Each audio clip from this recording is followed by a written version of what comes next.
Hello everyone, हम लोग बात करेंगे आज इस वीडियो में फिर से लॉ ऑफ टॉर्ट के टॉपिक पे। और हम लोग अभी चल रहे हैं जनरल डिफेंसेस जो available to the defendant under the law of tort, उस पे चल रहे हैं जिस टॉपिक पे, इसको ही कंटिन्यू करेंगे। हम लोगों ने एक जो डिफेंस अवेलेबल है डिफेंडेंट को लॉ ऑफ टॉर्ट में, that is defence of consent, जिसका संबंध जिस मैक्सिम से है वो वॉलंटरी नॉन फिट इंजुरिया, मैंने इसको डिटेल में बताया है। और अगर आपको वॉलंटरी नॉन फिट इंजुरिया का लेक्चर देखना है तो आपको इसका लिंक मिल जाएगा डिस्क्रिप्शन बॉक्स में। ये जो वॉलंटरी नॉन फिट इंजुरिया है ये one of the most important topic है लॉ ऑफ टॉर्ट का। बहुत बार इस टॉपिक से सवाल बना है जुडिशियल एग्जाम में, इसलिए मैंने जो वॉलंटरी नॉन फिट इंजुरिया है उसके हर एक रिलेवेंट इंपॉर्टेंट पॉइंट को डील किया है विद रिलेवेंट केस लॉज, कुछ भी नहीं छोड़ा है। तो जरूर देखिएगा वो वीडियो। आज हम लोग बात करेंगे जनरल डिफेंस, आगे देखेंगे कि क्या क्या और डिफेंडेंट के पास अवेलेबल है under the law of tort. तो आज के एपिसोड को शुरू करें उसके पहले, अगर आप अपने चैनल लॉयज लाइफ पे नए हो तो इंतजार मत करो, जल्दी से आप जाओ, आप नीचे दबाओगे रेड कलर का सब्सक्राइब बटन, आप उस पर क्लिक करो, चैनल को सब्सक्राइब जरूर कर लो, बेल आइकन दबा दो ताकि जब भी आपके चैनल पे वीडियो अपलोड हो तो उसका नोटिफिकेशन सबसे पहले आपको मिले। दूसरी बात कि अगर आपको कोई पर्सनल क्वेरी है, कोई लीगल इश्यू है तो आप बेझिझक टेलीग्राम ग्रुप से जुड़िए। आप मुझे इंस्टाग्राम पे भी फॉलो कर सकते हैं, इंस्टाग्राम का और टेलीग्राम का लिंक आपको मिल जाएगा डिस्क्रिप्शन बॉक्स में। तो चलिए बिना समय गवाए स्टार्ट करते हैं आज के वीडियो को। हम लोग देखेंगे आज जो डिफेंस वो है प्लेंटिफ दी रॉन्ग डूअर। हम लोगों ने वॉलंटरी नॉन फिट इंजुरिया that means defence of consent को ऑलरेडी डिस्कस कर लिया है। अब प्लेंटिफ दी रॉन्ग डूअर का क्या कंसेप्ट है, इसको डील करें उसके पहले आप दो सिचुएशन अपने माइंड में लेके चलेगा। पहला सिचुएशन कि अगर मान लीजिए कोई रॉन्गफुल एक्ट हुआ, उस रॉन्गफुल एक्ट में प्लेंटिफ और डिफेंडेंट दोनों का योगदान है, तो इस सिचुएशन में क्या होगा? इस सिचुएशन में क्या प्लेंटिफ का जो राइट ऑफ एक्शन है क्या उससे छीन लिया जाएगा, उसका राइट ऑफ एक्शन लॉस्ट हो जाएगा? दूसरी बात कि अगर मान लीजिए प्लेंटिफ ने डिफेंडेंट के प्रति कोई रॉन्गफुल एक्ट किया है और डिफेंडेंट ने भी प्लेंटिफ के प्रति कोई रॉन्गफुल एक्ट किया है, तो इस सिचुएशन में भी क्या होगा? क्या अपोर्शनमेंट हो जाएगा दोनों के क्लेम का? क्या कोर्ट दोनों के क्लेम को, अगर जो अमाउंट ऑफ इंजुरी है वो अगर इक्वल है तो क्या कोर्ट दोनों के एक्शन को रिजेक्ट डिसमिस कर देगी? होगा क्या? ये दिमाग में चलिएगा, उसके बाद कंसेप्ट को समझिएगा। तो आपको ये दो सवाल का जवाब मिल जाएगा जब आपका ये कंसेप्ट क्लियर हो जाएगा। टॉर्ट में प्लेंटिफ दी रॉन्ग डूअर का कंसेप्ट को समझे उसके पहले मैं आपको कॉन्ट्रैक्ट लॉ में ले जाना चाहता हूं। कॉन्ट्रैक्ट में क्या होता है कि मान लीजिए ए ने बी के साथ कॉन्ट्रैक्ट किया, लेकिन कॉन्ट्रैक्ट तो कर लिया बी के साथ ए, लेकिन अब इस कॉन्ट्रैक्ट का जो बेसिस है वो है फ्रॉड का। दैट मींस कि ए बी के साथ इंटर किया है to the contract on the basis of fraud. कुछ बातों को छुपा के बी के साथ वो कॉन्ट्रैक्ट किया है। अगर उस बात का पता बी को चलता तो बी उस कॉन्ट्रैक्ट को नहीं करता, लेकिन यहां पे फ्रॉड हुआ, ए कॉन्ट्रैक्ट कर लिया बी के साथ। बाद में क्या होता है, बी उस कॉन्ट्रैक्ट को ब्रीच करता है, बी कॉन्ट्रैक्ट को ब्रीच किया जिससे लॉस हुआ ए को। अब सवाल उठता है कि इस ब्रीच ऑफ कॉन्ट्रैक्ट का क्या कॉम्पनसेशन ए को मिलेगा? ए कोर्ट गया, अब मुआवजा के लिए कॉम्पनसेशन के लिए for the breach of contract वो सूट इंस्टीट्यूट किया, तो उसके सूट को कोर्ट रिजेक्ट कर दी। क्यों रिजेक्ट कर दी? ये कहते हुए कि आप जो कॉन्ट्रैक्ट किए हो आपने फ्रॉड कमिट करते हुए कॉन्ट्रैक्ट किया था, आप खुद गलत हो, इसलिए आपका जो राइट ऑफ एक्शन है वो आपसे छीन लिया जाता है, आपका राइट ऑफ एक्शन लॉस हो जाता है। अब ये जो पॉइंट है इसको गवर्न करता है जो मैक्सिम वो है एक्स टर्पी काउसा नॉन ऑरिटर एक्सियो। That means from an immoral act no cause of action arise. कोई भी अनलॉफुल रॉन्गफुल एक्ट से काउज ऑफ एक्शन का उत्पत्ति नहीं होता है। अब ये मैक्सिम का टॉर्ट लॉ में कोई लेना देना नहीं है।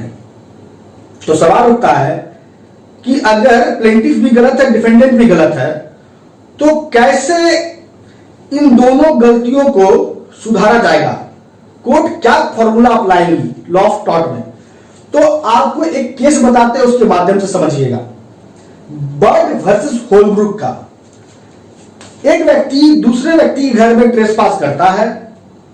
अब जब ट्रेसपास कर रहा है तो उस दूसरे व्यक्ति के घर के दरवाजे के ऊपर स्प्रिंग गन लगा हुआ है, लेकिन उसने उस स्प्रिंग गन का नोटिस नहीं दिया कि इस दरवाजे से अगर कोई व्यक्ति बिना इजाजत का उस हाउस के मालिक के बिना कंसेंट का कोई घुसता है तो वो स्प्रिंग गन ऑटोमेटिकली चलेगा और जो व्यक्ति इंटर कर रहा है उस दरवाजे से उसको इंजरी होगी। ऐसा कोई नोटिस नहीं दिया, ना ये नोटिस दिया कि वहां स्प्रिंग गन लगा हुआ। अब यहां पे कोई व्यक्ति उसके घर घुसता है उस दरवाजे से तो उसको उस स्प्रिंग गन से इंजरी पहुंचती है। अब सवाल उठता है कि जब डिफेंडेंट माफ कीजिए जब प्लेंटिफ ने, दैट मींस कि जिस जो घर का ओनर है वो प्लेंटिफ है और वो ट्रेसपास का कॉम्पनसेशन डैमेज मांगता है डिफेंडेंट से, जो घर के अंदर जा रहा है दरवाजे के माध्यम से। तो घर का मालिक अब यहां प्लेंटिफ है, वो मुआवजा का मांग कर दिया ट्रेसपास के लिए।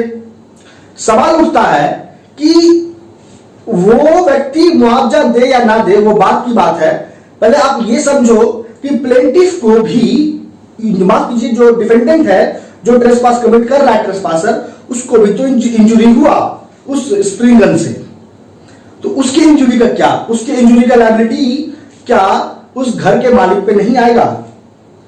क्या घर का मालिक ये कहेगा कि वो खुद अनलॉफुल एक्ट कर रहा था इसलिए उसका जो राइट ऑफ एक्शन है वो लॉस्ट हो गया? ऐसा नहीं है। अब यहां सवाल उठता है कि उस घर का मालिक ट्रेसपासर को कॉम्पनसेट करे उस इंजरी के लिए, तो इसके लिए जरूरी क्या है? जरूरी यह है कि उसके लायबिलिटी को डिटरमाइन करना। तो लायबिलिटी को डिटरमाइन कैसे किया जाएगा? तो देखो, अब इस केस में क्या हुआ कि जो घर का मालिक है, लैंडलॉर्ड है, वो लायबल हो गया उस इंजरी के लिए जो प्लेंटिफ को हुआ है। क्यों? क्योंकि उसने रीजनेबल फोर्स से अधिक अप्लाई कर दिया प्लेंटिफ के अगेंस्ट। अगर वो नोटिस चिपकाता स्प्रिंग गन का तो वो लायबल नहीं होता, लेकिन उसने ना कोई नोटिस दिया, कुछ नहीं दिया, और उस बिना नोटिस के कारण प्लेंटिफ जो डिफेंडेंट है उसको पता नहीं चला, वो ट्रेसपास कर दिया।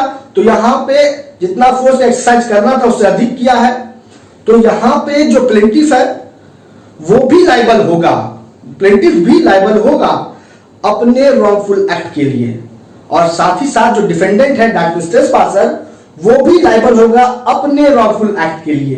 तो ट्रेसपास के लिए वो लायबल होगा। तो समझ में आया प्लेंटिफ दी रॉन्ग डूअर का कंसेप्ट? तो प्लेंटिफ दी रॉन्ग डूअर कंसेप्ट में क्या हो रहा है कि प्लेंटिफ अपने रॉन्गफुल एक्ट के लिए लायबल होगा जो उसने किया है डिफेंडेंट के प्रति, और दूसरी ओर डिफेंडेंट अपने रॉन्गफुल एक्ट के लिए लायबल होगा जो उसने कमिट किया है प्लेंटिफ के प्रति। अपॉर्चनमेंट नहीं होता है इस मामले में, याद रखिएगा, अपने अपने रॉन्गफुल एक्ट के लिए दोनों लायबल होगा। तो ये कंसेप्ट है प्लेंटिफ दी रॉन्ग डूअर का। केस को याद रखिएगा, बहुत महत्वपूर्ण है। आगे देखते हैं कि इनएविटेबल एक्सीडेंट का क्या कंसेप्ट है under the law of tort. बात करेंगे आप इनएविटेबल एक्सीडेंट का।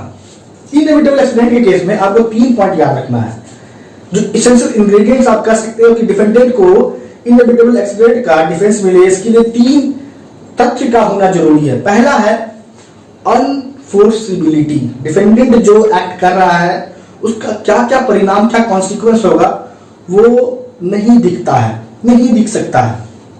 दूसरा कि डिफेंडेंट उस एक्ट को करने के लिए जितना रीजनेबल केयर लेना है वो ले रहा है। और जो तीसरा है वो है अनअवॉइडेबिलिटी, डिफेंडेंट ने जो एक्ट कर दिया उस एक्ट से जो इंजरी होगी वो दिख भी नहीं रहा है। अब जो भी होगी इंजरी उसको अब डिफेंडेंट अवॉइड भी नहीं कर सकता है। तो अगर ये 3 इंग्रेडिएंट्स है, 3 तथ्य है, तो इनएविटेबल एक्सीडेंट का डिफेंस मिल जाएगा। तो अब यहां आता है केस लॉ।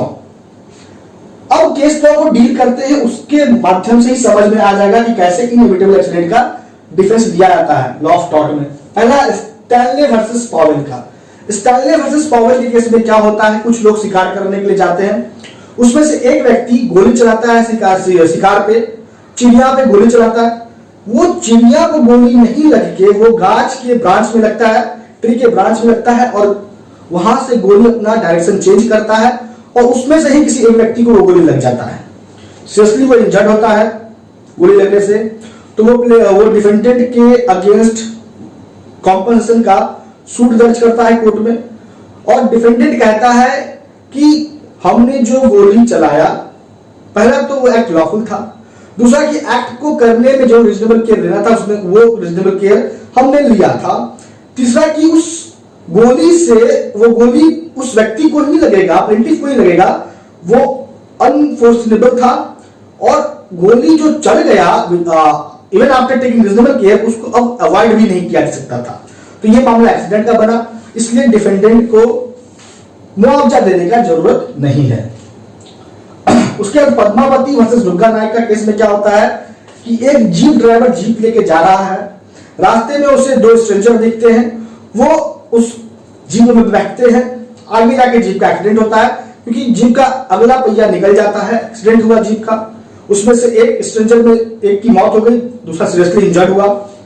जो सीरियसली इंजर्ड हुआ वो मुआवजा के लिए मांग किया जीप ड्राइवर से, इस केस में डिफेंडेंट हो गया वो जीप ड्राइवर, तो डिफेंडेंट यहां पे लायबल नहीं है मुआवजा देने के लिए।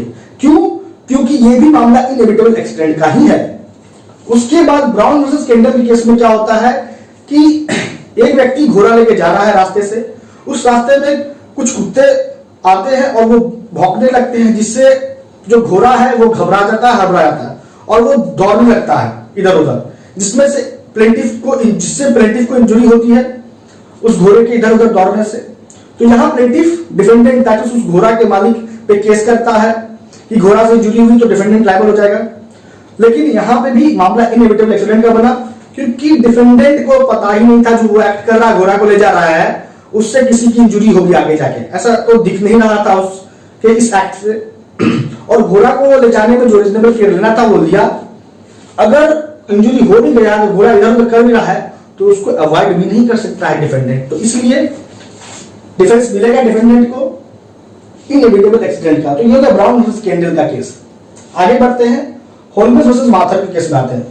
होल्मेस वर्सेस माथर के केस में क्या होता है कि दो कुत्ते आपस में लड़ रहे हैं, उसमें से एक कुत्ते का जो मालिक है उस लड़ाई को रोकने के लिए पत्थर उठाता है और कुत्ता को मारने का कोशिश करता है, लेकिन वहां खड़ा जो दूसरे कुत्ता का मालिक है वो पत्थर उसको लग जाता है। तो यहां पर भी इस मामले में जो पत्थर चलाने वाला व्यक्ति था वो डिफेंडेंट हो गया और जिसको पत्थर लगा वो प्लेंटिफ हो गया। तो इस मामले में भी जो डिफेंडेंट है उसको डिफेंस मिलेगा इनएविटेबल एक्सीडेंट का और उसको मुआवजा देने का कोई जरूरत है ही नहीं, क्योंकि उसने पत्थर जो चलाया था वो कुत्ते के बीच जो लड़ाई हो रही थी उसको रोकने के लिए चलाया था। अब गलती से आप कह सकते हो एक्सीडेंटली वो पत्थर वहां खड़े प्लेंटिफ को लग गया, तो पत्थर चलाने के पहले वो क्या एक्सपेक्ट किया था कि वो पत्थर प्लेंटिफ को लगेगा? नहीं एक्सपेक्ट किया था। दूसरी बात कि जो रीजनेबल केयर लेना था वो उसने लिया था, और तीसरा कि अगर मान लो कि एक्ट हो चुका है, निकल चुका है, एग्जीक्यूट होने वाला एक्ट ऑन दी वे है, तो उसको रोक भी नहीं सकते हैं। तो इसलिए जो डिफेंडेंट था लायबल नहीं माना गया क्योंकि मामला बना इनएविटेबल एक्सीडेंट का। होल्मेस वर्सेस माथर, तो ये दो general defence under the law of tort हम लोगों ने आज इस लेक्चर में डील किया। आगे जो बच जा रहा है जनरल डिफेंसेस उसको हम लोग नेक्स्ट एपिसोड में डील करेंगे। तो अब आ चुका है दोस्तों लेक्चर को कंक्लूड करने का टाइम। हम लोगों ने आज दो जनरल डिफेंसेस को देखा है, टोटल आपका हो गया दो एपिसोड में तीन general defence under the law of tort with relevant case laws. Case law महत्वपूर्ण होता है, याद रखिएगा इस बात को। मैं अंततः आपसे बस इतना बोलूंगा कि अगर आपको वीडियो अच्छा लगा है, लेक्चर समझ में आई है, तो आप इसे स्टडी नेट ग्रुप में अपना आप शेयर जरूर कीजिए, लाइक कीजिए, कमेंट कीजिए, चैनल को सब्सक्राइब जरूर कर लीजिएगा अगर आप चैनल पर नए हो तो। और अगर कोई भी पर्सनल क्वेरी है आपको तो आप मुझे इंस्टाग्राम पे फॉलो कर लो, इंस्टाग्राम का लिंक आपको मिल जाएगा डिस्क्रिप्शन बॉक्स में। और मोस्ट इंपॉर्टेंटली अगर आप लॉ स्टूडेंट हो तो आप हमारे टेलीग्राम जुडिशियल ग्रुप से जरूर जुड़ जाइए, क्योंकि वहां पे आपको बहुत सारे एमसीक्यूज का ऑन वेरियस लॉ पेपर आपको उसका पीडीएफ मिलेगा जो आपके लिए काफी हेल्पफुल होगा, आपकी तैयारी में काफी हेल्पफुल होगा। तो दोस्तों आज लेक्चर में इतना ही। आपका अब तक हासिल बने रहने के लिए बहुत बहुत धन्यवाद।